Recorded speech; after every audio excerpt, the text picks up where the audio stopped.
Pak Udin adalah seorang tukang becak yang sudah berpuluh tahun menarik becak di kota kecilnya. Ia dikenal sebagai sosok ramah dan bekerja keras, selalu berusaha menjemput rezeki hingga larut malam. Malam itu, langit gelap tanpa bintang, hanya diterangi cahaya bulan sabit yang redup. Udara malam terasa lebih dingin dari biasanya. Angin berembus kencang menggoyangkan pepohonan dan menyapu dedaunan kering di sepanjang jalan. Pak Udin baru saja mengantarkan penumpang terakhirnya ke sebuah rumah di pinggir kota. Ia berniat untuk pulang lebih awal malam itu karena merasa tubuhnya lelah telah seharian mengayuh. Namun di tengah perjalanan pulang, ia memutuskan untuk beristirahat sejenak di depan sebuah toko yang sudah tutup. Toko ini selalu sepi kalau sudah lewat jam 9 malam. Gumam Pak Udin pada dirinya sendiri sambil menyandarkan becaknya di trotoar. Ia merogoh saku bajunya, mengeluarkan sebatang rokok dan menyulutnya.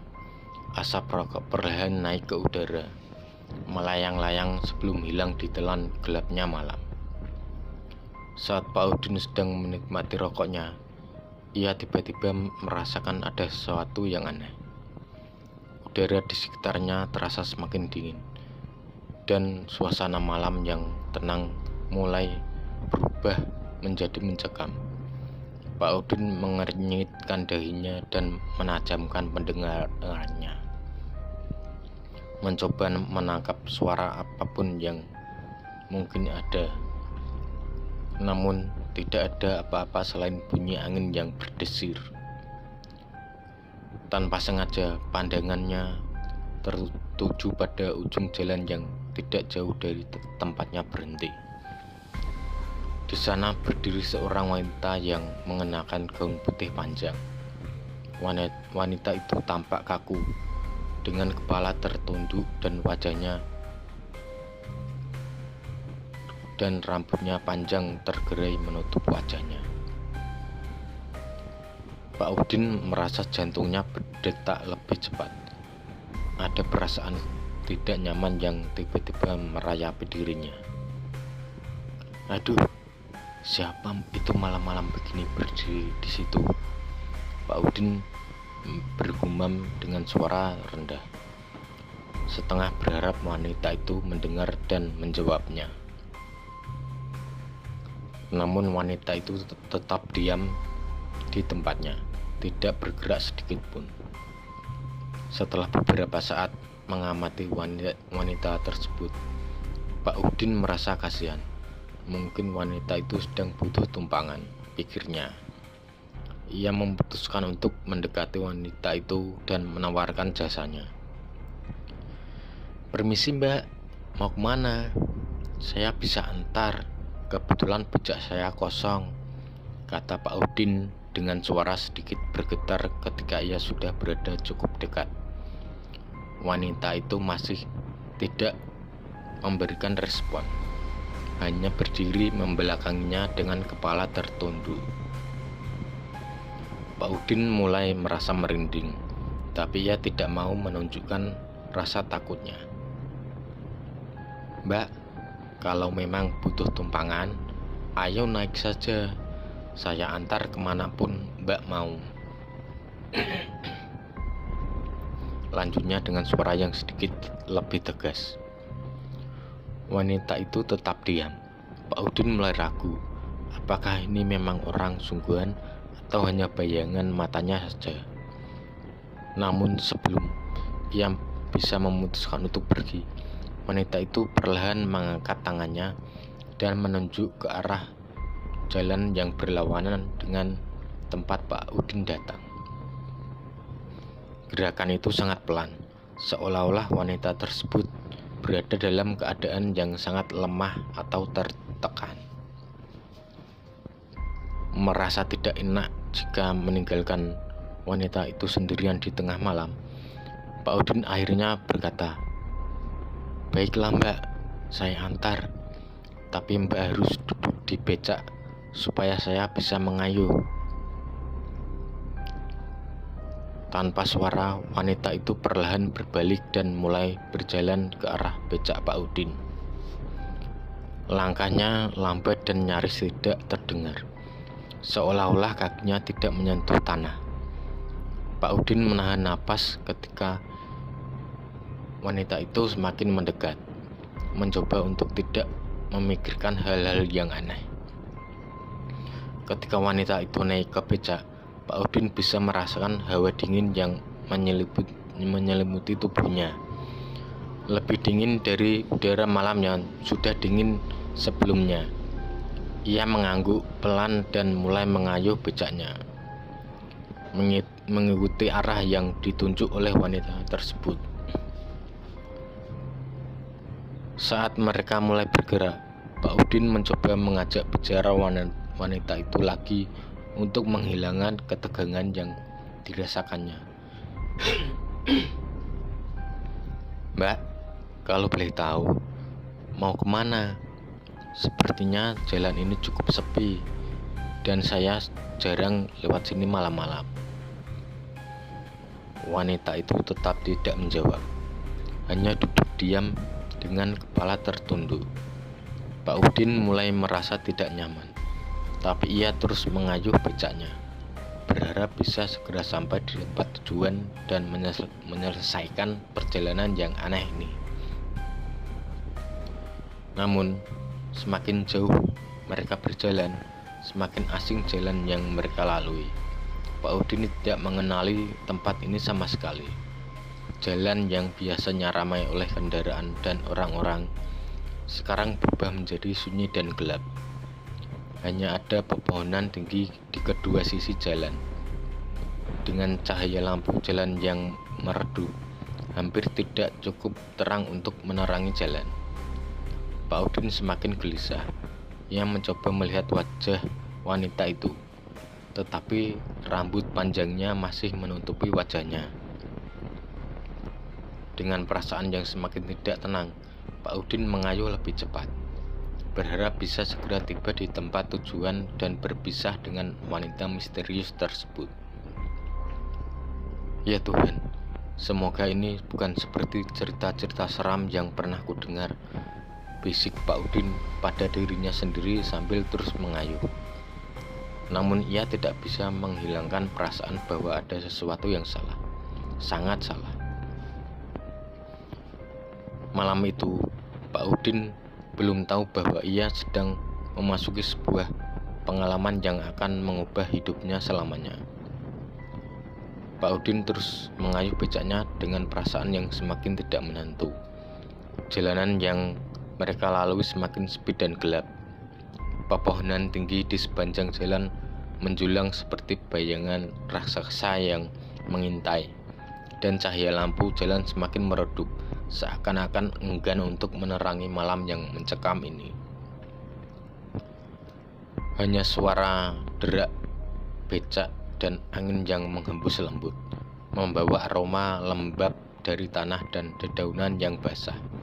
Sesekali Pak Udin mencoba dan berharap bisa melihat lebih jelas wanita yang duduk di becaknya. Namun, setiap kali ia mencoba, yang terlihat hanya punggung wanita itu yang membungkuk dan rambut panjangnya yang menutupi wajahnya. Hatinya semakin diliputi kegelisahan, tetapi ia mencoba menenangkan diri.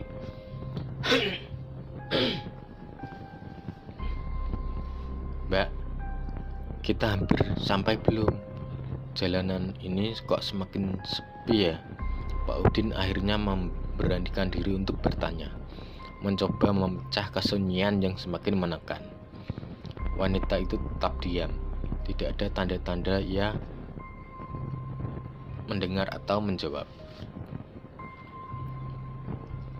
Pak Udin merasa semakin tidak nyaman.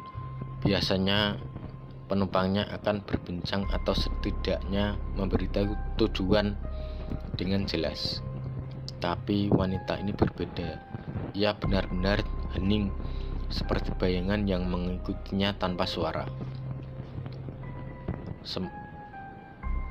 Sementara itu, kabut mulai turun perlahan, menyelimuti jalan dengan lapisan tipis yang membuat pandangan semakin samar. Pak Udin merasakan hawa dingin yang semakin menusuk tulang. Tangannya yang menggenggam stang becak mulai gemetar, entah karena udara malam atau rasa takut yang mulai merayapi dirinya. Ketika becak mereka memasuki sebuah tikungan, jalan di tempat mereka berubah menjadi lebih sempit dan dipenuhi kabut tebal yang membuat segalanya tampak suram. Pepohonan di kedua sisi jalan semakin rapat, seperti ingin menelan mereka ke dalam kegelapan. Pak Udin mulai bertanya-tanya, apakah ia telah tersesat? "Mbak, ini jalan kemana ya? Saya kok tidak kenal daerah sini. Biasanya saya tahu semua di jalan kota ini," ucap Pak Udin lagi. Suaranya mengandung nada cemas yang tidak bisa ia sembunyikan. Wanita itu akhirnya bereaksi, tetapi tidak dengan cara yang diharapkan Pak Udin. Ia menunjuk perlahan, mengangkat tangan dan menunjuk ke arah yang lebih jauh di depan. Sebuah jalan kecil yang tampak semakin tertutup kabut. Gerakannya semakin pelan, seakan-akan ia berada dalam mimpi, tidak sepenuhnya sadar akan sekelilingnya. Pak Udin merasakan dorongan kuat untuk berhenti, untuk tidak melanjutkan perjalanan ini. Tetapi ada sesuatu dalam cara wanita itu menunjuk, cara ia duduk diam dengan misteri yang melingkupi dirinya, yang buat Pak Udin merasa bahwa ia tidak punya pilihan lain selain mengikuti perintahnya. "Baiklah, kita terus saja.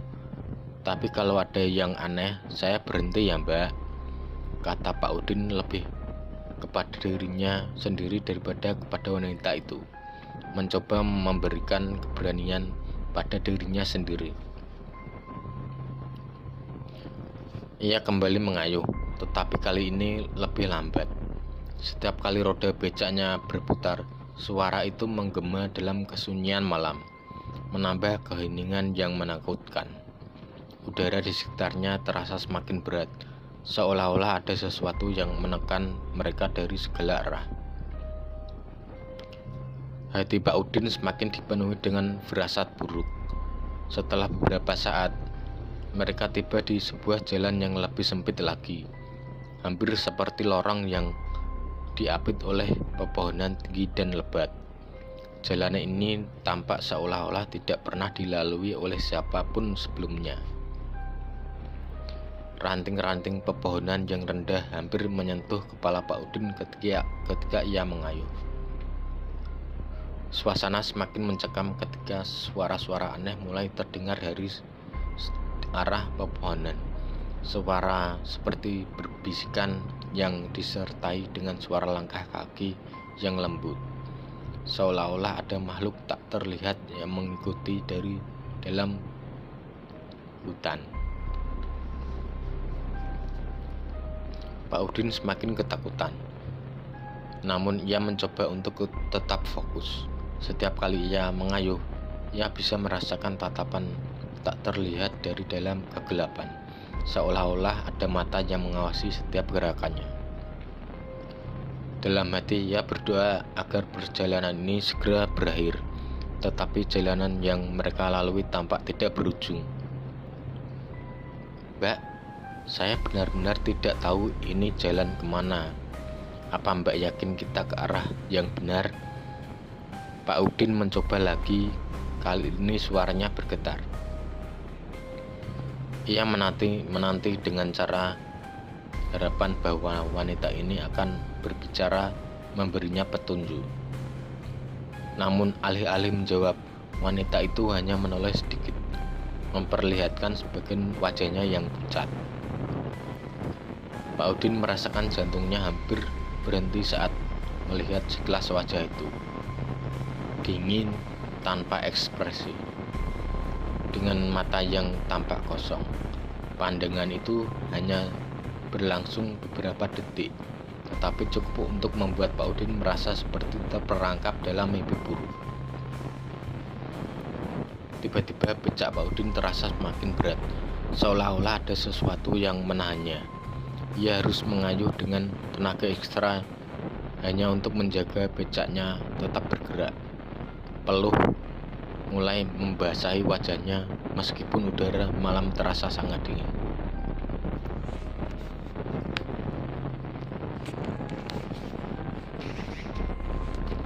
Kegelisahan yang ia rasakan semakin berubah menjadi kepanikan. Saat Pak Udin mencoba untuk melaju lebih cepat, bayangan hitam besar melintas di depan mereka dengan kecepatan yang tidak wajar. Bayangan itu bergerak tanpa suara, melintas dari satu sisi jalan ke sisi lainnya, dan hilang begitu saja di balik pepohonan. Pak Udin hampir saja menghentikan becaknya, tapi perasaan bahwa ia tidak sendirian di tempat itu membuatnya terus bergerak.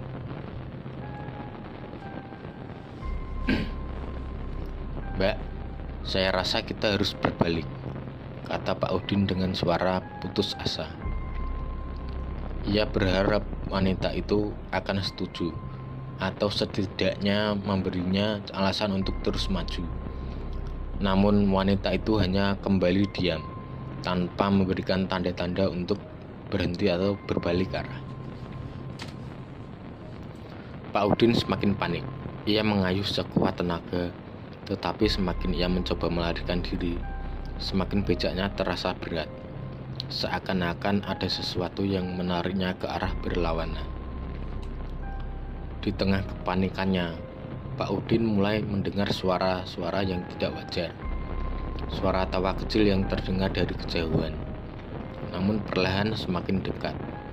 Suara itu sangat pelan, tetapi mengandung kengerian yang tak terlukiskan. "Ya Tuhan, apa sebenarnya yang terjadi?" teriak Pak Udin dalam hati. Ia tidak tahu harus berbuat apa lagi. Suara tawa itu semakin keras, semakin mendekat seolah-olah datang dari segala arah. Pak Udin merasakan hawa dingin yang menusuk sampai ke tulang, dan jantungnya berdetak begitu keras hingga ia merasa akan pingsan. Akhirnya dalam kepanikan yang memuncak, Pak Udin berhenti mengayuh dan membiarkan becaknya meluncur pelan. Ia berharap wanita itu akan turun dan menghilang seperti bayangan yang salah dilihat. Namun sebelum ia bisa melakukan apapun, suara tawa itu berubah menjadi jeritan panjang yang membekakkan telinga, membuat Pak Udin menutup telinganya dengan kedua tangan. Jeritan itu berhenti seketika, meninggalkan keheningan yang sangat mencekam. Dengan gemetar, Pak Udin memberanikan diri untuk melihat ke belakang lagi. Dan di saat itulah ia menyadari bahwa kursi penumpang di becaknya kosong. Wanita itu telah menghilang tanpa jejak, seolah-olah tidak pernah ada di sana sejak awal. Pak Udin terdiam dalam kebingungan dan ketakutan.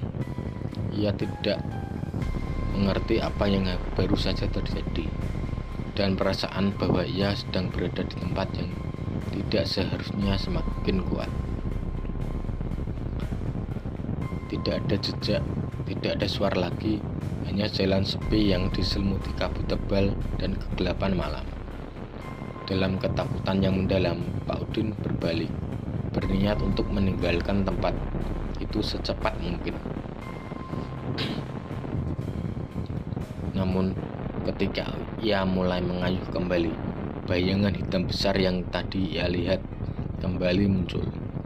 Kali ini tepat di depannya, menutupi seluruh jalan dengan kegelapan yang tidak alami. Pak Udin berteriak keras tanpa sadar. Semuanya menjadi gelap. Pak Udin terbangun dengan tubuh yang terasa lemah dan kepala yang pusing. Cahaya pagi yang lembut menerobos di antara dedaunan, menyinari wajahnya yang pucat dan berkeringat. Ia terbaring di tepi jalan, tepat di samping becaknya yang tergeletak miring. Butuh beberapa saat bagi Pak Udin untuk menyadari bahwa ia masih hidup. Namun, perasaan lega itu segera digantikan oleh kegelisahan yang mendalam. Ia mengingat apa yang terjadi, tetapi bayangan tentang wanita misterius. Jalanan yang diselimuti kabut dan bayangan hitam yang melintas cepat, semua berburu dalam pikirannya, membuatnya bingung. Ia merasa seperti baru saja terbangun dari mimpi buruk yang nyata. Tetapi bekas-bekas ketakutan itu masih terasa nyata di tubuhnya. Dengan susah payah, Pak Udin berdiri dan merapikan becaknya. Saat itulah ia menyadari bahwa ia berada di sebuah tempat yang asing, sebuah persimpangan jalan kecil di tengah hutan yang belum pernah ia lalui sebelumnya. Tidak ada tanda-tanda kehidupan, tidak ada rumah, tidak ada kendaraan lain, hanya pepohonan yang tinggi dan jalan setapak yang tampak jarang dilewati.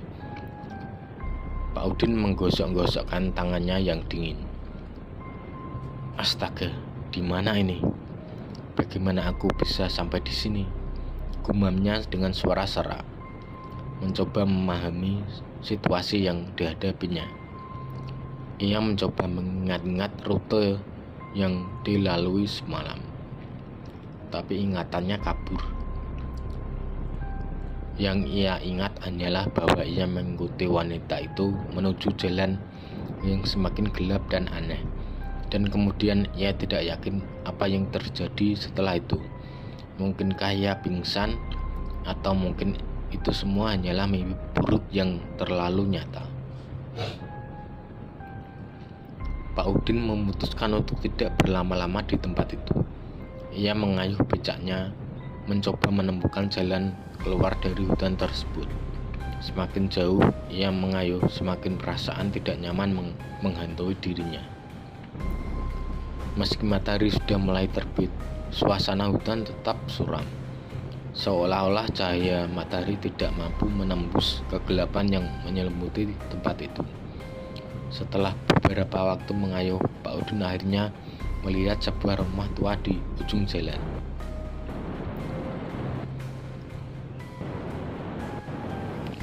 Rumah itu tampak usang dan tidak terawat, dengan cat yang sudah mengelupas dan jendela-jendela yang ditutupi rapat. Namun di tengah perasaan takut dan kebingungannya, rumah itu terlihat seperti satu-satunya harapan untuk mendapatkan bantuan atau petunjuk. Dengan penuh kehati-hatian, Pak Udin berhenti di depan rumah itu. Ia melangkah turun dari becaknya dan berjalan menuju pintu depan yang tampak berat dan berdebu. Tangannya gemetar saat ia mengetuk pintu kayu itu. "Permisi, ada orang di dalam?" Suara Udin terdengar lirih, nyaris tenggelam dalam kesunyian yang menyelimuti tempat itu. Beberapa detik berlalu tanpa ada jawaban. Pak Udin mengetuk lagi, kali ini sedikit lebih keras. "Permisi, tolong, saya butuh bantuan," serunya dengan suara yang lebih lantang, berharap penghuni rumah itu mendengar dan mau membantunya. Suara kayu berderit tiba-tiba terdengar dalam rumah, dan Pak Udin bisa mendengar langkah kaki yang perlahan mendekati pintu. Setelah beberapa saat, pintu itu terbuka dengan pelan, memperlihatkan seorang lelaki tua yang tampak ringkih dengan wajah keriput dan mata yang sayu.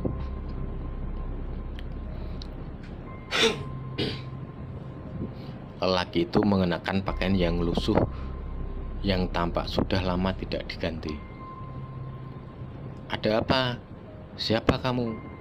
tanya lelaki tua itu dengan suara serak dan penuh curiga. Matanya menatap Pak Udin dengan tajam.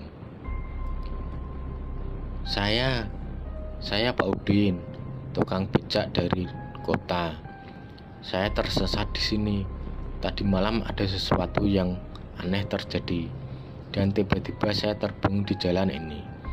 Jawab Pak Udin berusaha menjelaskan situasinya meski ia sendiri masih kebingungan. Lelaki tua itu mengernyitkan dahi, seolah-olah sedang mencoba memahami kata-kata Pak Udin. Setelah beberapa saat, ia akhirnya membuka pintu lebih lebar dan mengisyaratkan Pak Udin untuk masuk. "Masuklah, jangan bicara di luar, ada yang perlu kita bicarakan," kata lelaki itu dengan suara rendah namun tegas. Pak Udin ragu sejenak, tetapi ia merasa tidak punya pilihan lain. Ia melangkah masuk ke dalam rumah yang tampak gelap dan berdebu. Suasana di dalam rumah itu terasa dingin. Meskipun di luar sudah mulai siang, aroma kayu tua dan debu memenuhi udara, memberikan kesan bahwa rumah ini sudah lama tidak dihuni dengan baik. "Duduklah di sana," ujar lelaki tua itu sambil menunjuk kursi kayu di dekat perapian yang sudah padam. Pak Udin duduk dengan canggung. Matanya mengamati sekeliling ruangan yang dipenuhi dengan barang-barang tua dan buku-buku yang tertata rapi di rak kayu. Lelaki tua itu duduk di kursi seberang dan mengamati Pak Udin dengan tatapan yang sulit diartikan. Setelah beberapa saat, ia mulai berbicara. Suaranya terdengar berat dan dalam. "Kau bilang kau tersesat di sini, tapi aku rasa bukan hanya itu yang terjadi. Apa yang kau alami tadi malam?" Pak Udin menghela napas panjang, mencoba menenangkan pikirannya sebelum menceritakan apa yang ia alami. "Saya mengayuh becak seperti biasa, mencari penumpang sampai larut malam. Lalu saya bertemu dengan seorang wanita di jalan.